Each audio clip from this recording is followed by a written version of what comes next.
Is this just a rare Hmm. example that I'm cherry picking, or do you feel like South Africa really does represent a larger picture?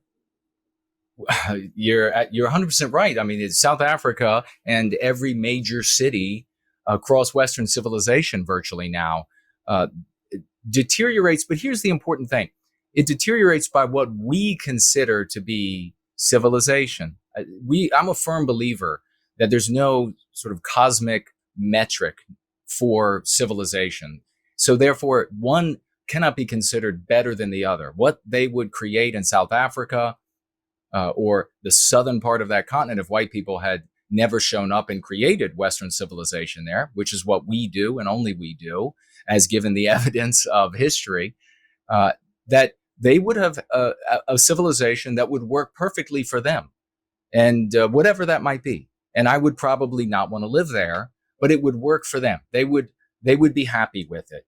White Our brothers and sisters went down to South Africa as they came to North America and Australia and New Zealand, and we created outside of us what is already inside of us, an instinct. What we see in ourselves, we build to reflect back at us. And when we are removed from that equation, you see that the thing that you were prizing, the thing that you pointed your feet, maybe you're somebody of a different group, and you migrated, you came to one of the Western countries. Uh, Once you remove us, you get rid of that Western civilization because we are Western civilization. It's not a place on, there is no, in the real world, there is no America. There was no South Africa. It's the people. And if you were to take the people who founded the country and move them to the moon, that's where America would be. That's where the United Kingdom would be. You cannot get rid of us and also simultaneously get rid of our projections. And we've talked about that several times. Ultimately, the projections of a people in its aggregate becomes its culture. That's why Western civilization is the same everywhere you have white people. There's slight different hues on it, and that's because of environment and times and etc. But nonetheless, we create Western civilization. That's our projection in its aggregate. You can't have multiculturalism then, because what that is essentially a cold war between the instincts of different groups of people. And it never ends up well. Well, you can see in South Africa, as you're pointing out, Elijah, that when you have white people that are infected with these anti-white ideas, and instead of combating them by saying, I see that this is intended to victimize me because I'm white. I see that you want to get rid of these norms, these laws, etc., because we made them. When you don't combat it that way, when instead you try to say, which so many of our brothers and sisters did there and they do across the cities in the United States and elsewhere, and they say that, well, we want to combat racism too. And then they try to explain, trying to appropriate their victimizers' ideology. They fail fabulously every single time. And so you still have white people in South Africa today with what you're talking about there. The sewage systems are failing, electric systems are failing, water systems are failing, corruption by global standards skyrocketing. Used to be a breadbasket by way of Rhodesia, also gone to the dogs as a consequence of getting rid of the norms and physically also getting rid of the people and removing them from the positions of power that they created, so that you end up with something that is no longer the West. It is not magic soil. There is no way that another, just like we can't take over what Asian people have made. We could not go to Asia and take over Japan and reproduce Japan as they create Japan. It's just physically impossible. We could make a facsimile of it, but it would not be Japan. We would end up making Western civilization again. And so bottom line is, you're 100% right. They're getting rid of, but before even physically getting rid of all of the white people in South Africa, they've taken them out of the positions of power that they created. Government institutions, they created.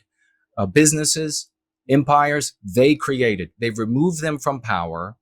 They've removed them from the government. It is removed our norms and increasingly, as a consequence, looking like the people who are replacing them in those seats, looking like their projections and their norms for behavior that is replacing our norms for behavior. Again, there isn't a better or worse by any cosmic measure.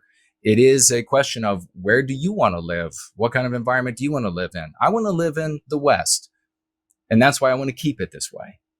So as a closing statement on this, to kind of get your perspective in a deeper level, what would you say on the end result are the practical steps that people who see this as a problem, there's an assault on them for being white, but they don't want to be, come across as racist. Let's just say that they have a job and they know that, even the mention of this kind of stuff already puts you into the sus category of like, maybe you're actually got a swastika underneath there.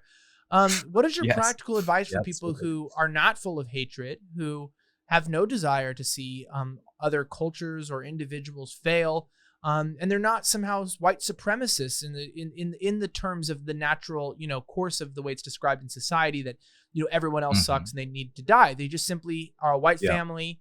They have kids. They see their kids being bullied. They see diversity unchecked. They see problems at work where they lose a job opportunity, a school opportunity, a scholarship for these DEI initiatives. What can they do to actually advocate for themselves and, like you said, advocate for their well-being, their family's well-being, without getting into trouble? That's a fabulous question. And I tell you, this is the thing that brings me the most joy. I've dedicated my life to freeing Western kind white people of anti-whiteism when I was 12 years old, and to protecting white children from the worst child abuse the world has ever known, which is anti-white ideology, which teaches them, all of us have had to go through it, that we have this evil seed inside of us. You can never get away from that. And the only moral thing you could do then as a white person is be anti-white. Here's the thing you got to do. You have to view everything that's happening in the world to us as it actually is. When we talk about diversity at the workplace, that's actually getting rid of us. That's white erasing us from the workplace. If you want to object to that, you talk about it from that perspective. You never, because in your heart, it really shouldn't matter, complain about this group or that group getting preferential treatment, special privileges, or freedom from responsibility. That's not the complaint. The complaint is that we're being victimized. Stay focused on who and what we are. For example, we have testimonials by the hundreds, by the thousands of people who have gone into work environments, people have gone into school environments. And I'll share one quick one with you from a mother who, and they go into these environments and have fabulous success. Her very young son was given a book for her to read to the son so that he could answer questions in the class about this book. The mother began reading this. These are wonderful people. Heidi is her name. Ray is the husband's name. And she began reading this book and saw that it was anti-white. There was a white little boy and a white little girl, and there were two non-white little boys. And they had built a tent. And the white little boy decided he wanted to destroy what they had made. And then the white little girl gets hurt, and the white little boy doesn't care. And then the non-white little boys and their fluffy dog come to her aid. There's more to it, but that's the synopsis. Very anti-white. She reaches out to me. What do I say, Jason? Well, how do I handle this? I'm furious. You can imagine there are a lot of different approaches that people could take upon seeing this or being confronted with this situation. And all but this would be harmful to them as individuals and to our people and to all peoples in Western civilization. I had a conversation with her. She was already pretty darn well aware of the kind of approach that we take, focused in love, hope, and redemption. And she ended up heading to have a conference with the teacher, and I believe the principal was present. And she said to them, hey, this book is anti-white. I'm not going to teach, and here's how it's anti-white. I'm not going to teach my little white boy that our people are evil, and that I think it's wrong to be teaching the white little girls that they're going to be mistreated by white little boys, but treated well by non-white little boys and their dogs. The teacher said, I hadn't even realized this. You're completely right. It is anti-white. She said, I'm going to not only not have your son have to go through this book, I'm taking it out of the curriculum, and we'll have something completely different that isn't demonizing white people. She didn't go in there and complain about the non-white children in the book. She didn't go in there and complain about the non-white people who published this book, or a non-white author who wrote the book. She didn't go in there and say any of that, because that's not the real complaint. At root, if you are focused in love, and that's it, you will find your way to speaking out against our victimization. And you will find this, I can promise you, we have thousands of testimonials. There will be people from other groups that will step up right beside you, and they will say, yes, that's wrong. It's wrong to demonize these people on the basis of their birth. You do that, and I promise you'll be coming back and you'll be sharing your stories of the successes that you've had. Not only can you talk about our victimization in the workplace and at school, as we have so many people sharing and succeeding with, not only can you talk about it, but you can not get fired, not get in trouble, and make a difference in the world today. Make a difference in your life and those around you who are able to hear what you have to share, and these great countries that we've created across the West as a whole. Before we go any further in the conversation, I got to talk to you about Pixatine, which are nicotine-infused toothpicks. Now, you guys know I love a good smoke every once in a while, but of course, many of you guys might smoke more than just once in a while, or you might have an addiction to a vape or something else. You know, there's restrictions on where you can smoke. You know, it's not great for your health, and maybe you've tried alternatives, but it's really hard to stop doing that. Now, there is an alternative to this that has no restrictions in planes, trains, and automobiles, comes in amazing flavors like winter fresh and cinnamon, as well as tobacco and other amazing flavors. They're small, they're portable, can be used literally basically anywhere, including a plane, train, or automobile.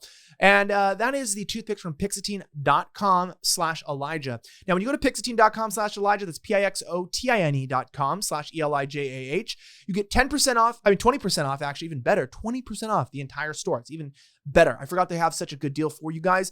These give you that same nicotine buzz, and if you're 21 or older, you might find this is a better alternative. You don't have the smell, you don't have the smoke, you don't have the restrictions, you get the same buzz. It's a good product, and I know a lot of people have used these instead of doing other activities that could be harmful. I can't say that they can help you quit, but I can tell you I've had friends who have stopped smoking and used these instead. Those are my friends. That's their experience. Maybe you should try that, or you just want to try these as well because you're tired of the restrictions on smoking. Go to Pixatine.com/Elijah, Pixotine.com/ELIJAH. That's Pixatine.com/Elijah for 20% off all of these amazing products. Check it out. Let's jump right back into the show.